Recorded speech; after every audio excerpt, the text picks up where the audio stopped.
வணக்கம் தலைமையிலே. கடந்த சில நாட்களாக தமிழகத்தில் ஒரு பிற்போக்குத்தனமான கருத்து, அதாவது தமிழக மாணவர்கள் ஆங்கிலத்தை முறையாக முழுமையாக தெரிந்து கொள்ள வேண்டும். அப்படி தெரிந்து கொள்ளாத பட்சத்தில், அதாவது ஆங்கிலம் பேசும்போது அந்த இஸ், தட், வாஸ், தே இதெல்லாமே மிகச்சரியா சொல்லி பேசணும். அது இல்லாட்டி அது ஒரு மிகப்பெரிய சமுதாய குற்றம் என்பது போல அடிமைத்தனமான பிற்போக்குத்தனமான கருத்துக்கள் சமீப காலமாக திணிக்கப்பட்டு வருது. இதை ஆரம்பித்து வைத்தவர் தமிழக மக்களின் எரிச்சலூட்டும் நபராக முதன்மையான இடத்தில் இருக்கின்ற தவேக அமைச்சர் கீர்த்தனா அவர்கள். ஆங்கிலம் என்பது ஒரு மொழி. மொழி என்பது நம்முடைய உள்ளத்தில் இருக்கும் எண்ணங்களை வெளிப்படுத்தும் ஒருவித சத்தம் தானே ஒழிய, அது இவ்வளோ சுத்தமாக பேசணும்னு சொல்றது எல்லாமே மூடத்தனம் தான். புரிஞ்சுக்கணும், நம்முடைய மன ஓட்டத்தை அவங்களுக்கு வெளிப்படுத்த தெரியணும். எந்த ஒரு பையரும் வெளிநாட்டை சேர்ந்த நீங்க எடுத்துக்கிட்டீங்கன்னா, எவ்வளோ பெரிய பையராக இருக்கட்டும் அல்லது வெளிநாட்டு ஆட்கள், சுத்தமா நீங்க ஆங்கிலத்தில் பேசினாதான் நீங்க நான் பேசுவேன்னு யாருமே சொல்ல மாட்டாங்க. கூடுதலாக தெரிந்த அளவு அவர்களோடு ஆங்கிலத்தில் உரையாடும் போது மிகப்பெரிய மகிழ்ச்சி அடைவார்கள் தான் உண்மை. ஆனா இங்கே உள்ள ஆங்கில அடிமைகள் தொடர்ச்சியாக இந்த கல்வி தந்தைகள் திட்டமிட்டு பரப்புவது போல அந்த கல்வி தந்தைகள் பின்னால் நின்று கொண்டு துல்லியமாக ஆங்கிலம் பேசியாக வேண்டும் என்று சொல்வது. அப்படி யாருமே சொல்லுவா? மூடன், மடச்சாம்பிராணி, தற்குறி, அடிமைதான் இப்படி ஆங்கிலம் முழுசா நல்லா பேசணும் அப்படின்பா. மொழிகளை நிச்சயமா கற்றுக்கொள்ளுங்கள். ஆங்கிலம் மட்டுமல்ல, ஆங்கிலம், ஹிந்தி, சீனா, அரபிக் மொழி இதெல்லாம் கற்றுக்கொள்ளுங்கள். இதெல்லாம் கற்றுக்கொள்ளும் போது மிகப்பெரிய வியாபாரங்கள், பெரிய வாய்ப்புகள் நமக்கு நிச்சயமாக உருவாகும். ஒரு மொழி கூடுதலாக கற்றுக்கொள்ளும் போது அது ஒரு தகுதி தான். ஆனா அதுதான் தகுதி என்று ஆகவே ஆகாது.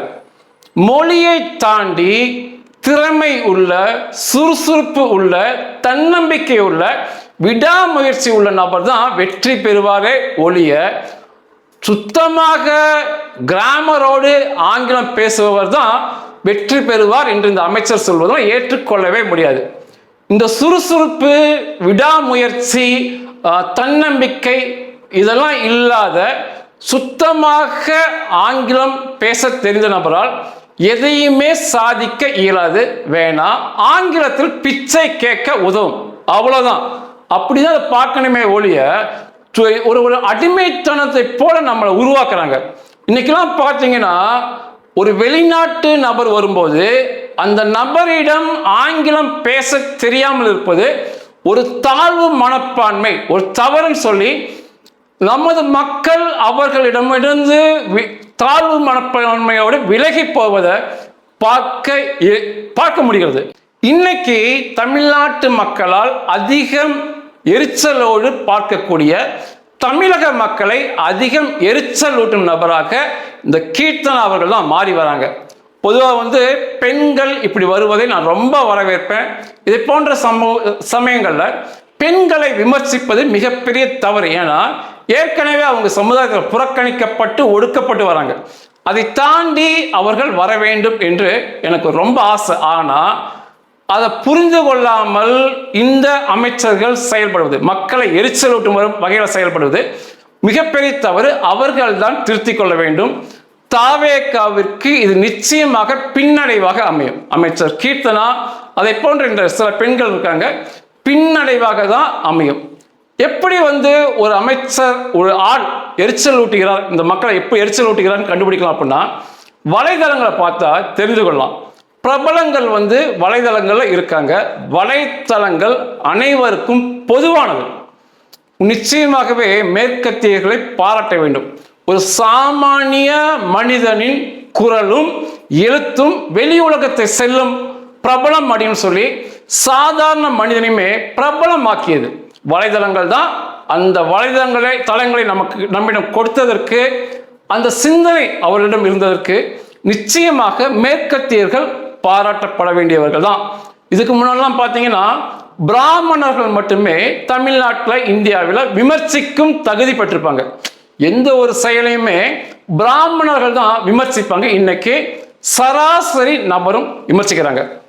அமைச்சர் கீர்த்தனா எந்த பதிவை தமிழ்நாட்டில் கொடுத்தாலும் 100% நேர் எதிர்மறையான கருத்துக்கள் தான் கமெண்ட்ல வருது.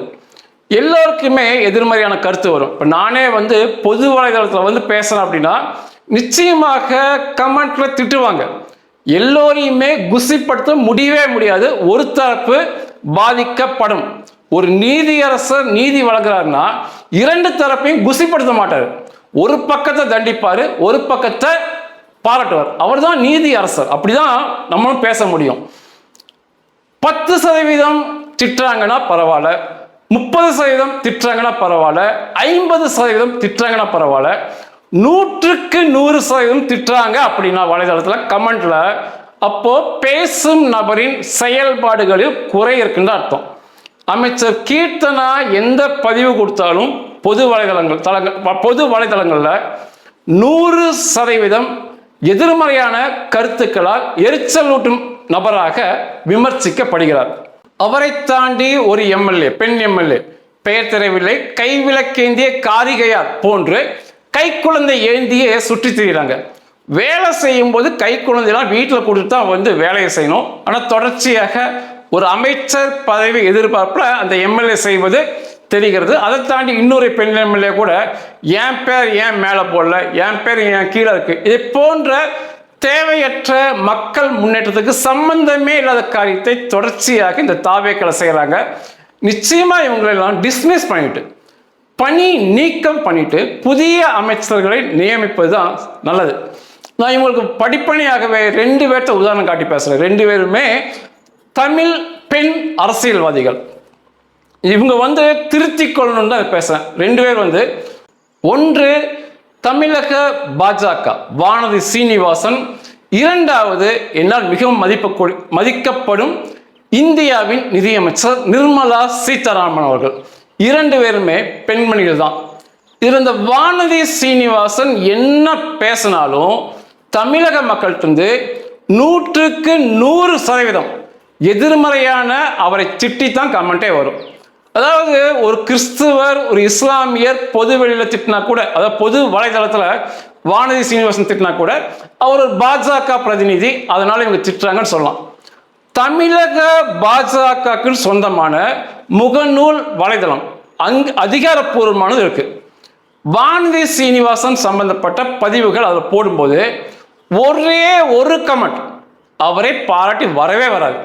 அப்படியே மொத்தமா அவரை திட்டி தமிழக மக்களை எரிச்சல் ஊட்டும் நபராக தான் வானதி சீனிவாசன் அறியப்படுறார்.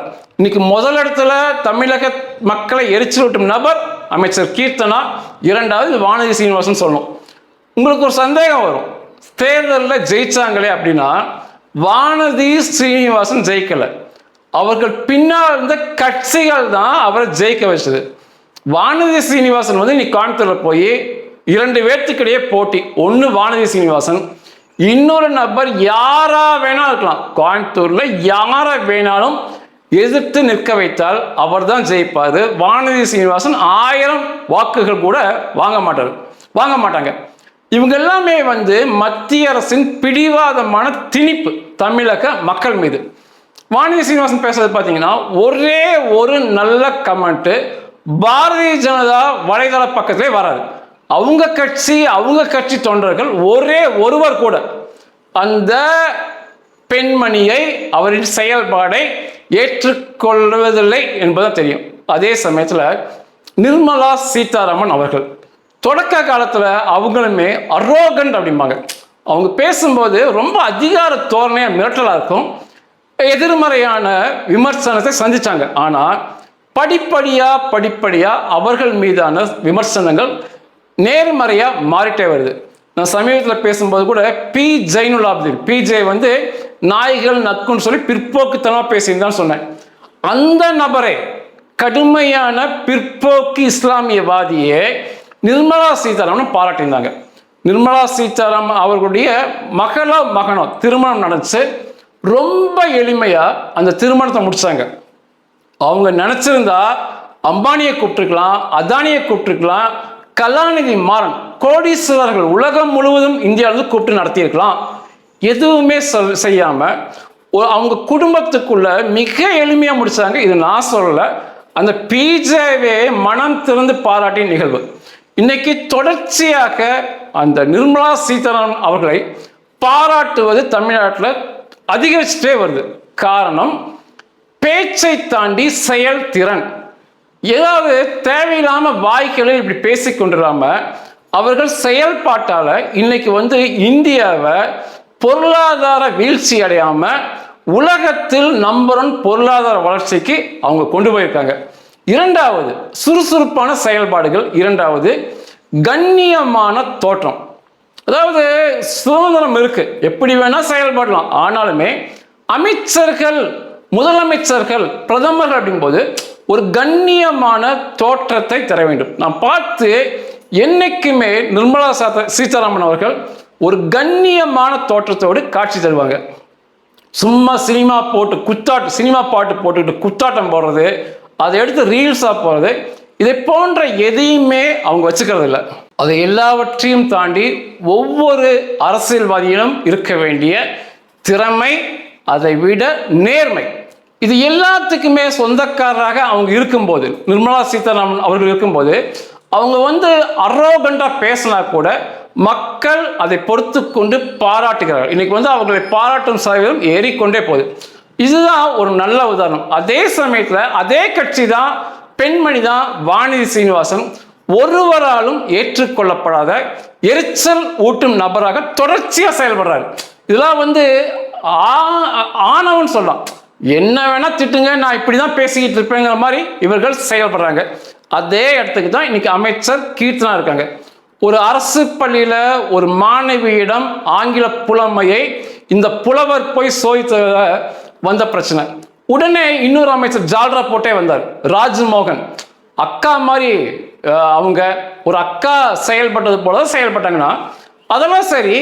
எந்த அக்காவும் அந்த பிள்ளையை அவமானப்படுத்தும் விதமாக அந்த பிள்ளை பேச தெரியாத நிகழ்வை வலைதளத்தில் ரீல்ஸா போட்டு மகிழவே மாட்டாங்க.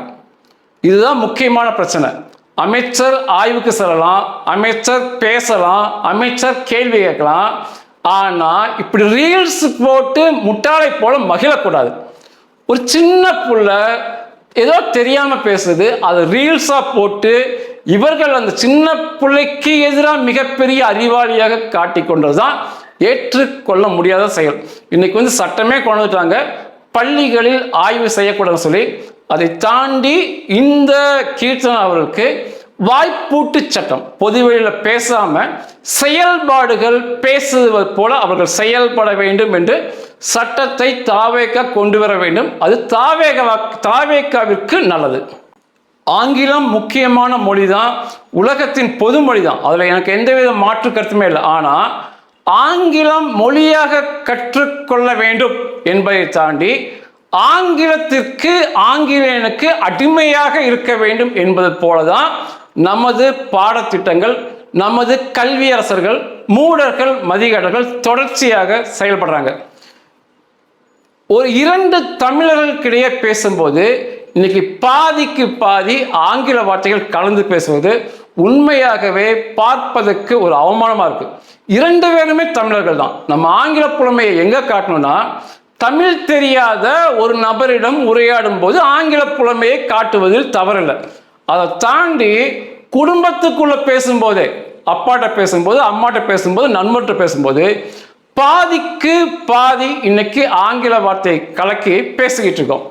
அநேகர் இதுக்கு ஒரு விளக்கம் கொடுப்பாங்க, அப்படி பேசினாதான் ஆங்கிலம் வரும் அப்படிம்பாங்க. அப்படி பேசினாலும் ஆங்கிலம் வராது. இது ஒரு அடிமைத்தன சிந்தனையாக தான் பார்க்கணும்.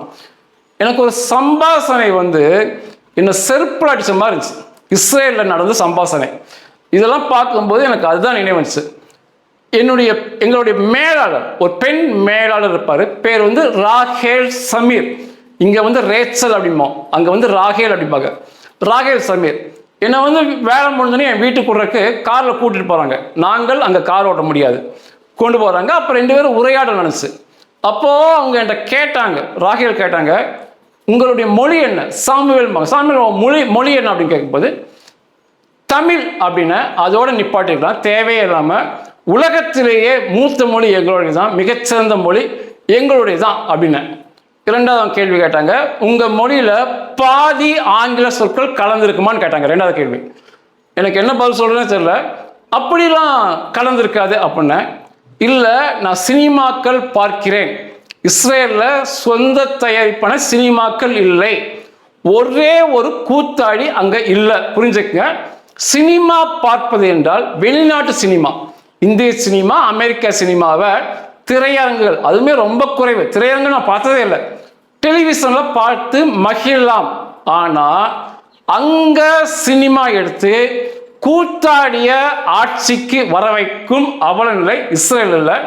ஆட்சிக்கெல்லாம் இல்லை, கூத்தாடி பெயரங்க இல்லை, நிஜ செயல் வீரர்கள் மட்டுமே இஸ்ரேல் முழுவதும் உண்டு.